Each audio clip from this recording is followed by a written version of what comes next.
Assalamualaikum everyone. This is Tanya. Welcome to Her Talk, where we celebrate women's their leadership, their professional journey, their challenges, and their achievement.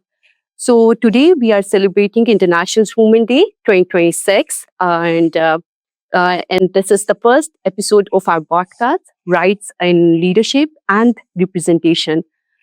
So we have a very amazing, inspiring, and young personality with us, Ms. Anam Mughal, Director Client Relations at ECI. और हम इनसे discuss करेंगे इनकी professional journey के बारे में, इनके challenges के बारे में, इनके अचीवमेंट्स के बारे में. और being a female, I know it is difficult and it was difficult to you to manage everything, like being a female. So welcome, Ms. Anam Mughal, and thank you so much for your time. We are happy to have you. We have a few questions for you. पहले तो आप हमें बताएं कि आपकी professional journey कैसी रही, क्योंकि आपने देखा है कि ख़वातीन के लिए कुछ मखसूस शोबे होते हैं और डायरेक्टर क्लाइंट रिलेशन ये एक बड़ा फ़र्क सा शोबा है. तो आप हमें इसके बारे में बताएं कि आपकी जर्नी कैसी रही. मेरी जर्नी कैसी रही? फर्स्ट ऑफ ऑल अस्सलाम वालेकुम सब ऑडियंस को. अगर मैं अपनी प्रोफेशनल जर्नी की बात करूं तो मेरी प्रोफेशनल जर्नी बहुत अर्ली स्टार्ट हो गई थी. मैं 19 इयर्स की थी जब मैंने एज एन इंटर्न ECI को ज्वाइन किया था, और फिर उसके बाद मैं अभी यूनिवर्सिटी में थी. मेरा आई थिंक पहला साल था यूनिवर्सिटी का. I just finished my first year of university और मैंने एज इंटर्न ज्वाइन किया था. और उसके बाद फिर थ्रू आउट यूनिवर्सिटी लाइफ में काम करती रही ECI के साथ on and off. Summer break में मैं फुल टाइम आ जाती थी, और उसके अलावा एज एन वेरिफाइड ECI मुझे इन्वॉल्व करता था. जब मैं ग्रेजुएट हुई तो उस वक्त जो है शनाज सपादिया ओनर थी ECI की. शी वाज द CEO, और उन्होंने मुझे ऑफर किया ECI में पोजीशन विच आई एक्सेप्टेड. और फिर 2013 में there was management buy out and luckily Shahnaz offered me कि मैं भी इसका पार्ट बनूं. So it was just, I think, pure luck कि 2013 में I became one of the owners of ECI. तो उसके बाद क्या करते करते आज इतने साल हो गए हैं. 2013 and 2026, 2007 से ये जर्नी स्टार्ट हुई थी. अप्स एंड डाउन्स रहते हैं ऑब्वियसली. प्रोफेशनली तो अल्लाह का शुक्र है बहुत ही ज़्यादा मेरा स्मूथ रहा है. I've had an amazing team throughout my career. जब मैं इंटर्न थी तब भी मुझे कभी नहीं फील हुआ कि मैं इंटर्न हूँ. आज मैं डायरेक्टर क्लाइंट रिलेशंस हूँ, तो मेरी कंफर्ट लेवल टीम के साथ उसी तरह की है. तो एक बहुत अच्छा मेरा प्रोफेशनली ये जर्नी रही है. अप्स एंड डाउन्स रहते हैं ऑब्वियसली. आपको प्रोफेशनल और पर्सनल लाइफ को मैनेज करना पड़ता है. इस बीच में शादी भी हो गई, इस बीच में बच्चे भी हो गए, तो वो उस हिसाब से अपने आप को फिर करना पड़ा. हाँ, ये था कि शुरू में मुझे अपनी पढ़ाई को और ECI की जो मेरी कमिटमेंट्स होती थी, उस वक्त छोटी कमिटमेंट्स होती थी, लेकिन उस टाइम के हिसाब से जो एज थी उसमें वो बड़ी लस्सी थी, तो वो उस वक्त वो मैनेज किया. उसके बाद फिर घर ऑब्वियसली जब अनमैरिड थे तब भी कुछ की रिस्पॉन्सिबिलिटीज नहीं, लेकिन यू आर ऑलवेज आंसरेबल. या so you are always answerable कि जी कभी लेट क्यों हुए, या कोई कभी कहीं शहर से बाहर जाना पड़ गया तो उसके लिए सब चीज़ें फिर मैनेज करनी. स्पेशली इन पाकिस्तानी कल्चर या Pakistani, I think it's all over the world. जो एक वुमन की रिस्पॉन्सिबिलिटी है वो है, उसको आप नहीं इग्नोर कर सकते. आपके पास हाउस होल्ड रिस्पॉन्सिबिलिटीज होती हैं. इफ यू आर अनमैरिड तो आपकी डिफरेंट किस्म की रिस्पॉन्सिबिलिटीज हैं. आफ्टर मैरिज वो रिस्पॉन्सिबिलिटीज प्रॉब्ली 2 या 3 फोल्ड्स हो जाती हैं. लेकिन है एक ऑल ओवर द वर्ल्ड ये चीज़ है कि किस तरह एक औरत ने मैनेज करना है अपनी प्रोफेशनल और पर्सनल लाइफ दोनों को. ओह दैट्स अमेजिंग कि एक इंटर्नशिप से आपने स्टार्ट की एंड देन आप एक डायरेक्टर बन गई एक इदारे की, और उसी इदारे में आपने इंटर्नशिप की और उसी इदारे की आप डायरेक्टर बन गए. इदारा कभी नहीं चेंज किया. मेरा ये जो मेरी जर्नी है ये पूरी ECI की, मेरी प्रोफेशनल जर्नी पूरी ECI की है. इस बीच में जब मैं अभी ECI को मैंने फुल टाइम नहीं ज्वाइन किया था तो मैंने डिफरेंट और इंटर्नशिप्स की थी. यूनिवर्सिटी में ही डिफरेंट जॉब्स थी जो की थी, बट जो फुल टाइम मेरी जॉब रही है वो हमेशा ECI के साथ रही. That's amazing. क्योंकि अक्सर ये देखने को मिलता है कि डिफरेंट इदारों में काम किया हो और इतनी कह सकते हैं कि मुस्तकिल मिजाजी उस तरह से नहीं रहती, लेकिन आप लेकिन आई हैव सीन यू कि आप किस तरह से कंसिस्टेंसी से आपने जो है वो अपनी जर्नी एक ही इदारे के साथ जो है ना इसमें मैं एक चीज कहूंगी कि ईसीआई का जो मोड है काम करने का वो बहुत डिफरेंट है, क्योंकि हम लोग कंसल्टेंसी हैं, हर रोज एक नया प्रोजेक्ट होता है, हर रोज एक नया प्रपोजल होता है, डिफरेंट क्लाइंट से आपको मिलने को मिलता है, तो वो आप कहें कि मोनोटोनस नहीं है जॉब। यूजली लोग मोनोटनी से तंग आ जाते हैं, वो एक ही काम कर करके रिपीटेडली तंग आ जाते हैं, इसलिए प्रॉब्ली वो फील करते हैं कि उन्हें स्विच करने की जरूरत है। उसके बाद अगर आपको करियर ग्रोथ ना नजर आ रही हो इदारे में, फिर भी आपको फील होता है कि आपको स्विच करना चाहिए। ऑन द अदर हैंड मुझे ये नहीं फील हुआ कि करियर ग्रोथ का मुझे हमेशा एक पाथवे नजर आता रहा ईसीआई में। सेकेंडली लाइक आई सेड कि हर रोज एक नया चैलेंज है ईसीआई, तो मोनोटोनस नहीं हुआ कभी, तो कभी फील ही नहीं हुआ कि मैं बोर हुई हूँ इस जॉब से या मुझे इस जॉब को चेंज करने की जरूरत है। That's true. और साथ में जो सराउंडिंग में आपकी टीम होती है बिल्कुल, और वो एक बड़ा इम्पैक्ट बहुत ज्यादा। बीइंग अ फीमेल एनवायरनमेंट ऐसा होना चाहिए कि आप कंफर्टेबल हो। मैं जब अभी this is before 2013, I remember एक टाइम था जब we were a team of 11 or 12 at that time, और आई थिंक मैं अभी समर्स में ही, जैसे मैं ईसीआई को ज्वाइन करती थी यूनिवर्सिटी के टाइम में, यही टाइम आई थिंक था, तो हम लोग ऑफिस में थे, G6 में उस वक्त ईसीआई का सेटअप होता था, एक हॉल था जिसमें हम लोग बैठते थे, तो उसमें जो उस वक्त मेरी बॉस थी शहनाज, वो शी वाज ट्रैवलिंग, और एक और मेरी कोलीग होती थी, वो भी कहीं I think she was out for some training और समथिंग, तो ऑफिस में सिर्फ मेल स्टाफ था, 10-11 से मेल थे और एक मैं थी, और पूरा दिन गुजर गया, मुझे कुछ नहीं ऐसा रियलाइज हुआ। जब मैं उठने लगी, निकलने लगी, मैं रियलाइज किया कि यार मैं आज ऑफिस में मैं सिर्फ एक अकेली फीमेल थी, और मुझे पूरा दिन ये फील नहीं हुआ कि मैं अकेली एक फीमेल ऑफिस में बैठी हुई हूँ। ये एक बहुत बड़ी बात है, स्पेशली जिस तरह का हमारा कल्चर है, हमारी जिस तरह की सोसाइटी है, इतना कंफर्टेबल ऑफिस एनवायरनमेंट होना बहुत ही आई थिंक रेयर है। और हाँ, ये बहुत बड़ा रीजन है कि मैं अभी तक पीसीआई के साथ मैंने consistently I stuck PCI.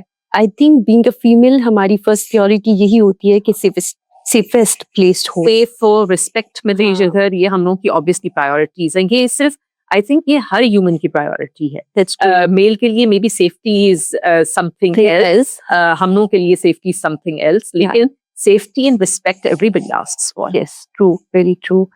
So our next question is, coffee before a client meeting or confidence is enough? भाई वैसे मुझे जो जानते हो, ये पता है कि मैं तो कैफीन पर्सन हूँ नहीं, मैं तो ना कॉफी पीती हूँ, ना चाय पीती हूँ, ना ग्रीन टी, तो मेरे लिए तो कॉन्फिडेंस ही है। फिर तो पानी हुई। हाँ, पानी काफी। Okay. So what is your power pose before entering a tough negotiation? Power pose negotiations usually तब होती हैं जब आप एक लेवल तक पहुंच गए होते हैं क्लाइंट के साथ, मतलब आपका, अगर हम प्रपोजल्स की बात करें तो प्रॉब्ली आपका टेक्निकल प्रपोजल जो है वो क्वालिफाई कर गया होता है, और आप फाइनेंशियल उस पर होते हैं नेगोशिएशंस, या क्लाइंट वांट्स कि कोई और वो टेक्निकली कोई सर्विसेज ऐड करवाना चाह रहा हो। My power pose is probably that I sit and listen to the client first, I listen to what they want, बहुत अच्छे तरीके से, I am a good listener, मैं अच्छे तरीके से वो सुनती, मैं बहुत अच्छे तरीके से उनकी सुनकर उनकी रिक्वायरमेंट्स को करके, and then I always answer. And ये भी है कि before answering I always keep in mind कि जो क्लाइंट की रिक्वायरमेंट है वो भी हम फुलफिल करें, लेकिन हमारे इदारे का भी उसमें कहीं लॉस ना हो रहा हो, चाहे रेपुटेशन वाइज हो, चाहे फाइनेंशियल गेन्स में हो, या आप कहें कि कोई ऐसी हम कमिटमेंट ना कर दें जो हम फुलफिल ना कर सके। So both, all of these things have to be kept in mind. So my power pose always is to stay silent, listen to them properly, think through it, and then answer. हाँ, thinking का time बहुत कम होता है, लेकिन अगर कभी मुझे लगता है कि मैं immediately उन्हें आंसर नहीं कर पाती, I always tell them कि जी हमें थोड़ा सा टाइम चाहिए. So I'm never very abrupt with my negotiations. I take my time. अगर जरूरत है तो I come and discuss it with my partners and then the answer to the client. So it is listening to them properly and then answering them after a good, आप कहें कि a thorough thought out process. You said right, like listening is the most important thing. आप professionally ले लें या personally ले लें, जब तक आप दूसरे की बात को सुनेंगे नहीं बेहतर तौर पे, आप बता नहीं सकते।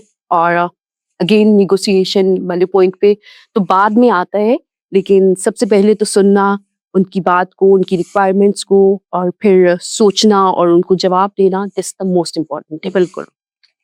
हमारा नेक्स्ट क्वेश्चन है, have you ever walked into a meeting and felt underestimated and then surprised everyone?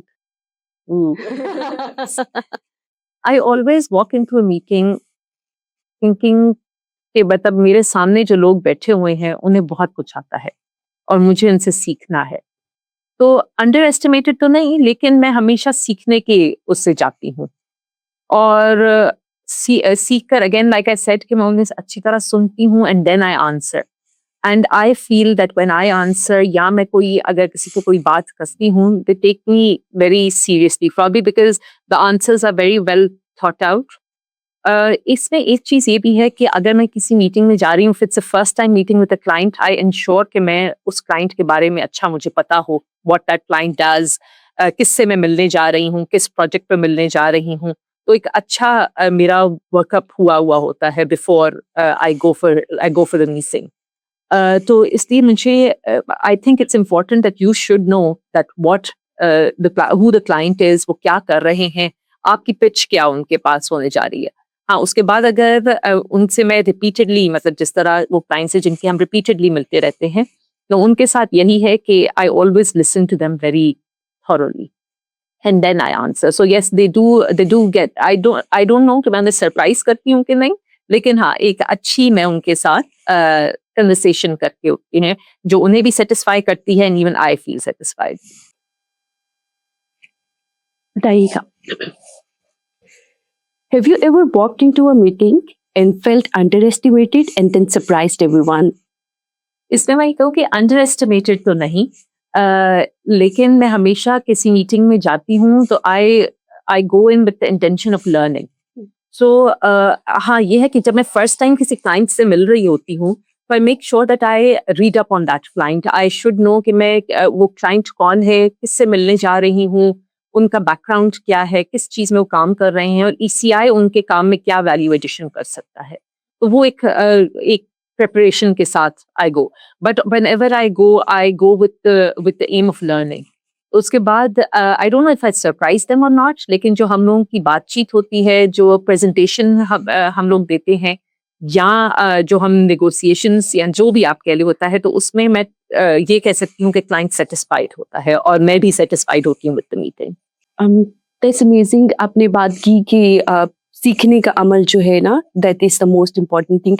Mostly हम जब इस लेवल पे पहुंच जाते हैं, डायरेक्टर लेवल पे, तो अक्सर हम लोगों का सीखने का अमल जो है वो रुक जाता है, इन टर्म्स ऑफ कि अब तो मैं डायरेक्टर हूँ, शायद मुझे सीखने की जरूरत नहीं है, या मुझे आता है बहुत कुछ। नहीं, ये मैं लेकिन एक चीज ईसीआई में ये कहूंगी कि जो हम तीनों डायरेक्टर्स हैं, जो मैं और मेरे दोनों पार्टनर्स हैं, हम लोग सीखना नहीं छोड़ते। We try and learn from each and everything, चाहे वो एक छोटी सी कंसल्टेंसी असाइनमेंट हो, या वो कोई मेगा प्रोजेक्ट हो, या वो कोई मीटिंग हो, या कोई सेमिनार हो। We always enter whatever, चाहे जॉब एंटर कर रहे हैं, कंसल्टेंसी एंटर कर रहे हैं, हम कोई इवेंट एंटर कर रहे हैं, we enter with the aim of learning.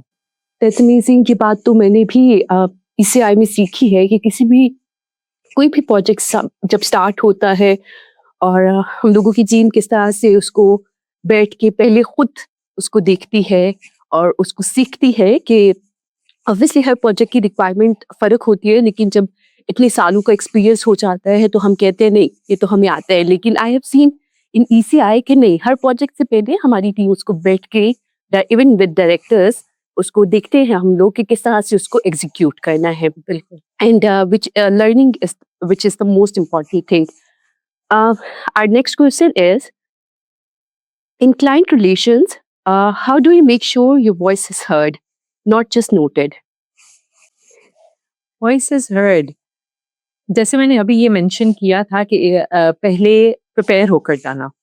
किसी भी आप मीटिंग में जा रहे हैं, या आप किसी डिस्कशन में बैठ रहे हैं, ये बहुत ज़रूरी है कि आपकी पहले अपनी प्रिपरेशन हो। और जब आप प्रिपेयर्ड होते हैं तो ऑटोमेटिकली जब आप बोलते हैं आपकी जो थॉट्स जो आती हैं they are very streamlined and then you are heard. It is not it is very different and your voice is taken seriously. दूसरा ये कि I also ensure that I listen to the other person as well. जब अगले बंदे को आप feel करवाते हैं कि जी मैं भी इम्पोर्टेंट हूँ, ये मेरी बात सुन रहे हैं, एब्जॉर्ब कर रहे हैं, मेरे आइडियाज को सीरियसली ले रहे हैं, तो वो ऑटोमेटिकली फिर आपकी एक अलग उनके साथ एक बॉन्डिंग हो जाती है। दैट्स गुड, क्योंकि कभी कभी ये होता है कि हम लोग प्रिपरेशंस करते हैं और अगले की बात को हम कहते नहीं हमारी सुनी जाए, अगले की चाहे हो ना हो बात। लेकिन ये बड़ी एक अच्छी बात है कि आप अगले की बात को सुनना, उसको समझना एंड देन आंसर करना। मेरे ख्याल से ये एक अगली को उसकी इम्पोर्टेंस फील होती है। मैं फिर एक और ECI की ही एग्जांपल दूंगी। हम लोग हमेशा क्लाइंट को बहुत आप कहें कि उनकी हम बातें सुनते हैं, बहुत we take their thoughts, we take their ideas very seriously. और हाँ, ये होता है कि कभी हमारे थॉट्स, हमारे आइडियाज कभी उनके साथ निगेट करते हैं, हम उनके साथ निगोशिएट करते हैं कि जी ये इस तरह नहीं, इस तरह होना चाहिए, but we always value their ideas. और वो बहुत डिफरेंस डालता है, क्योंकि फिर क्लाइंट को ये फील होता है कि जो भी हम लोग कर रहे हैं, चाहे वो हम उनके साथ निगोशिएट करके अपनी ही बात मनवाएं, लेकिन we always reason with them and we always ensure कि वो भी समझ रहे हों कि हम किस पॉइंट ऑफ व्यू से आ रहे हैं और हम भी समझ रहे हों कि वो किस पॉइंट ऑफ व्यू से आ रहे हैं। That is why we have ECI के रिपीटेड क्लाइंट्स की जो रेशो है वो बहुत हाई है, because of this reason, because the client comfort is very good. Yes, ये तो हमें आइडिया है। मुझे ECI में काफ़ी अर्सा हो गया है काम करते, तो मुझे इस बात का अंदाज़ा है कि क्लाइंट हमारे लिए कितना इम्पोर्टेंट है। रिपीटेड क्लाइंट आने का मतलब यही बात है कि हम लोग उसको कितनी इम्पोर्टेंस देते हैं, उनकी बात को कितना समझते हैं और कितना सुनते हैं। Question is, what does professional respect look likes to you? Professional respect, दूसरों के आइडियाज को सुनना, listening to them, listening to what they have to say, that is what respect is to me. ये नहीं कि सिर्फ अपने आइडियाज देने हैं, दूसरे के आइडियाज को भी वैल्यू करना। दैट्स अमेजिंग, बिकॉज आज की यंग जनरेशन के पास बहुत सारे आइडियाज हैं और जब हम लोग इस लेवल पे पहुंच जाते हैं जहां पर हमें लगता है कि हमारे तजर्बात और उनकी यंग जनरेशन के आइडियाज को अगर लिया जाए या इवन क्लाइंट के आइडियाज को लिया जाए, ये एक बेहतर चीज़ जो है वो निकल के आ सकती है। और आइडियाज़ को सुनना और उनको एक्सेप्ट करना, ये भी जो है मेरे ख्याल से ये एक बड़ी रिस्पेक्ट की बात है कि आप किसी के आइडिया को सुनते हैं, लेते हैं, समझते हैं एंड देन उसको इम्प्लीमेंट करते हैं। बिल्कुल। या So, at ECI, we build partnership. How important is women's leadership in building trust with donors and stakeholders? Women leadership, ये मैं तो जब मेरा करियर का स्टार्ट हुआ था वो वुमेन लीडरशिप से ही अंडर हुआ था। सो एंड इट जब I just feel that it's very important. जो मेरा एक्सपीरियंस रहा है, I think women leaderships they bring about trust more, at least probably I am a woman इसलिए मैं ये कह रही हूँ, लेकिन मुझे ये फील होता है कि जब एक सामने आपके फीमेल बैठी हुई है तो आपका ट्रस्ट का लेवल एक और होता है। वो इसलिए भी कि शायद वो बेहतर आपको सुनती हैं, आपके आइडियाज को बेहतर समझती हैं, शायद प्रोसेस भी बेहतर करती हैं चीज़ों को। आई don't no, but it's different. मेरा ये ख्याल है कि जब मेरे सामने आगे फीमेल बैठी हुई होती है, मैं उनसे बात कर रही होती हूँ, तो एक एम्पैथी का एक डिफरेंट लेवल होता है, रिस्पेक्ट का एक रिस्पेक्ट तो खैर नॉट, हाउ शुड आई से दिस, बस I just feel कि women are more empathetic, they understand things better, they listen to things better and they respond more rationally. तो एक collaboration, जो empathy, जो trust building women leadership से आती है, वो एक अलग लेवल की होती है। That's true. हाँ, लेकिन ऐसा है कि आपका एक्सपीरियंस ऐसा रहा है बट हमारी मोस्टली जैसे अगर मैं अपनी बात करूं तो I had a very bad experience. मेरा सीओ डिफरेंट यस, लेकिन जैसे मैं अक्सर आपसे कहती हूँ कि मैं इतना कंफर्टेबल कभी नहीं हुई थी लड़कियों के साथ काम करने में, बिकॉज अगेन आई सेड कि मेरा काफी बुरा एक्सपीरियंस था, लेकिन आपकी लीडरशिप में मुझे काम करने में कभी भी ये महसूस नहीं हुआ। और मैं हमेशा आपसे ये बात करती हूँ कि जो है मुझे आपके साथ काम करके बड़ा कंफर्टेबल फील हुआ। और हाँ, अगेन लीडर वही होता है जो आपको लेकर चलता है, आप जिसको आप फॉलो करते हैं। और मैं अगेन यही बात करूंगी कि मुझे आपकी लीडरशिप में कभी भी ये महसूस नहीं हुआ कि अच्छा मैं डर रही हूँ, खौफ है, या वो एक लीडर एक होता है ना कि बस आपको जिसके पास आने से डर लगे या खौफ सा महसूस करे, मुझे ऐसे कभी फील नहीं आया। सो हाँ, वी कैन से दैट कि your leadership is strong and we can call you a leader. I'm honored. Mera experience different. Yes, it is these because I've always worked under female leadership. मेरी जो internship के time में it was Shanaz Kapadia. After that, when I joined ECI full time, it was my immediate boss was Zainab.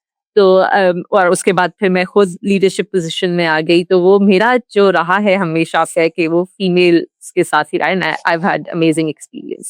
You are blessed now. Do you think women bring a different energy to negotiation and partnership? Yes, they do.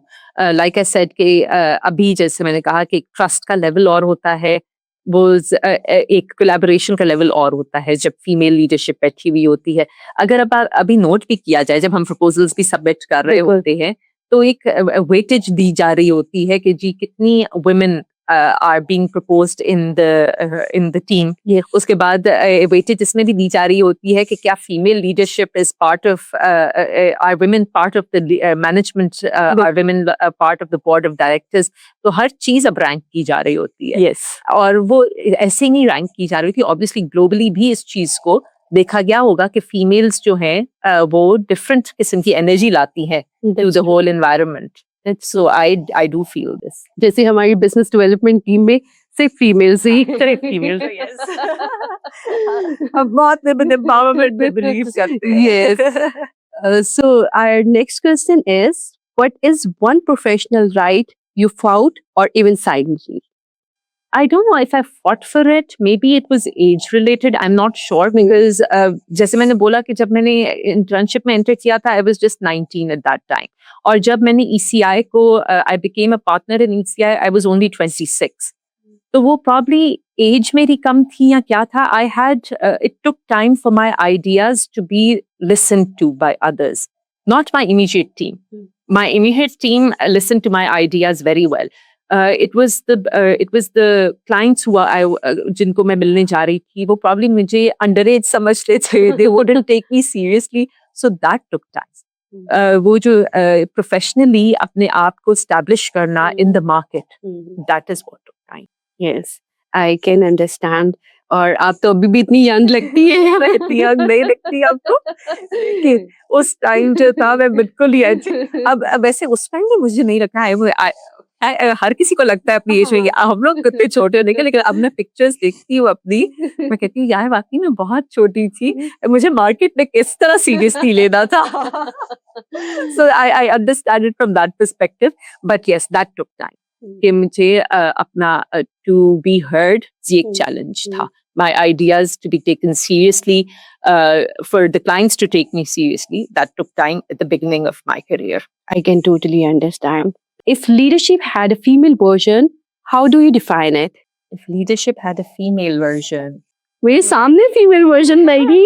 नहीं मेरे लिए मैं बताऊं, मैं अगर maybe I don't know, मैं अगर I don't know how many people will agree with this or not.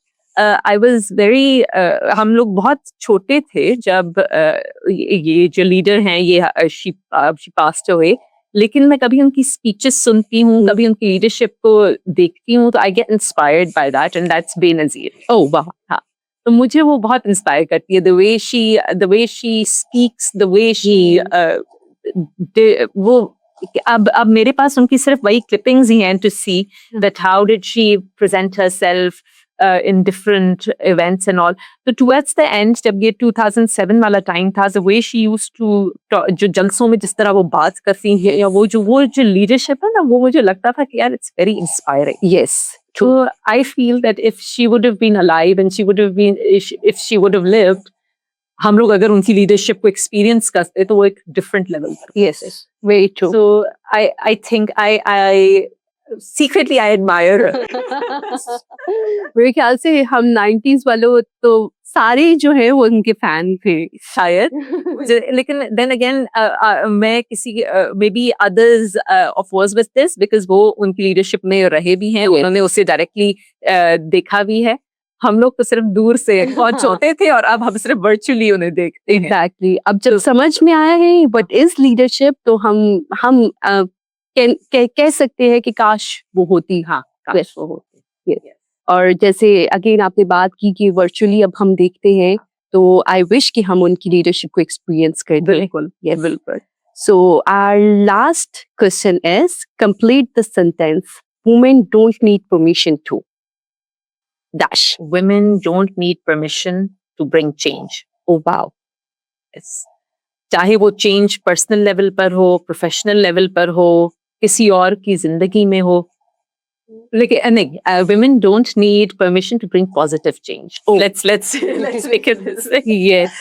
लेकिन हाँ, एक औरत को चेंज लाने के लिए किसी की परमिशन की जरूरत नहीं है. अगर वो, मैं कहती हूँ कि अगर वो बहुत ज्यादा एम्पावर्ड नहीं भी है, फिर भी वो अपनी सतह पर अपने घर में रहकर चेंज ला सकती है. ये बड़ी आपने अच्छी बात की है. क्योंकि नस्लें चेंज कर देती है. ये बात तो है. एक पॉजिटिव माइंडसेट हो और पॉजिटिव माइंडसेट कहीं पर भी एग्जिस्ट कर रहा हो, तो वो आपकी सराउंडिंग में लोगों को चेंज कर सकती है. बिल्कुल. आई बिलीव ये बिल्कुल कर सकती है.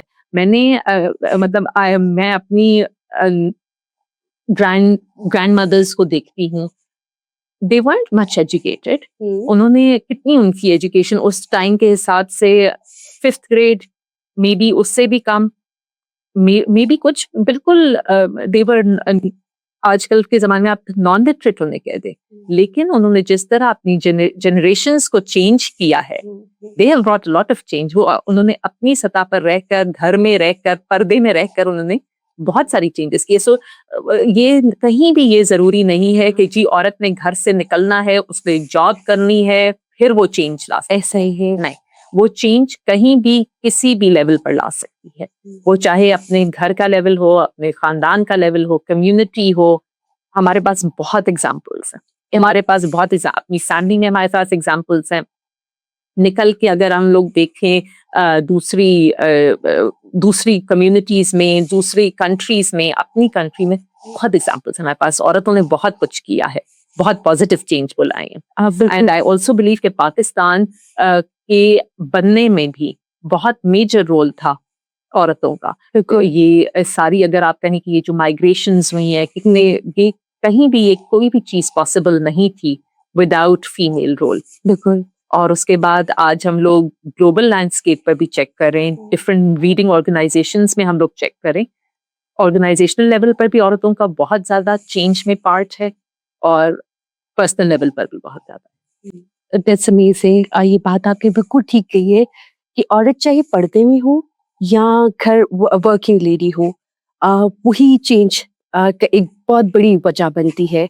हम अगर देखें तो हमारी माएँ जो है वो they are not much educated as we are, और लेकिन उन्होंने घर में रहते हुए किस तरह से एम्पावरमेंट को जो है वो पॉजिटिव रखा. अब I think you and I am the example of our like our mothers. बिल्कुल.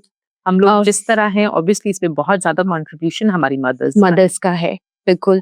So thank you very much for sharing your professional journey and insight with us. Stay tuned for more episodes.